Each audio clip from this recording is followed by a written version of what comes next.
পৃথিবীতে দু রকমের মানুষ থাকে।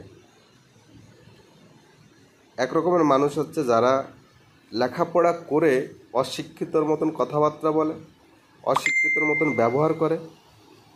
আর এক ধরনের মানুষ আছে যারা কোনোদিন লেখাপড়ার গণ্ডি ছুঁয়নি বা ক খ এবিসিডি কাকে বলে জানে না, কিন্তু তারা ভদ্রতার সাথে মানুষের সাথে কথা বলে এবং ভদ্রতার সঙ্গে মানুষের সাথে ব্যবহার করে।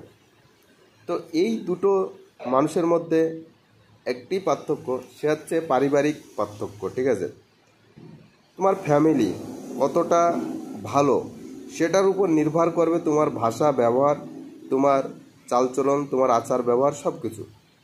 তোমার পরিবার যদি খারাপ হয় বা ছোটোবেলায় যদি সেই খারাপ পরিবারে তুমি বেড়ে ওঠো, যদি ভালো শিক্ষাটা পরিবার থেকে না পাও, তাহলে তুমি যতই বড় হয়ে শিক্ষিত হও আর যত যাই হও, তোমার যে ছোটোবেলায় পাওয়া শিক্ষা, ওই শিক্ষা কখনো তোমার চেঞ্জ হবে না বা পরিবর্তন হবে না।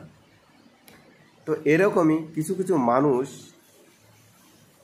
আমাদের সাথে পরিচয় আছে, যারা মানুষের সাথে ভালো ব্যবহার, মানুষের সাথে ভালো কথা কীভাবে বলতে হয় এগুলো কিন্তু জানে না।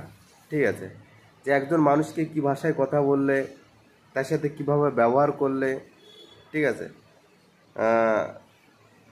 তার সাথে কিভাবে চললে, তাকে কোন জায়গায় কী ধরনের কথা বলতে হয়, এই বিভিন্ন বিষয়গুলি বা এই সাধারণ জ্ঞানটুকু সেই সব মানুষের মধ্যে নেই। ঠিক আছে, তো এই সব মানুষ থেকে কী হয়, দূরে থাকতে হয়।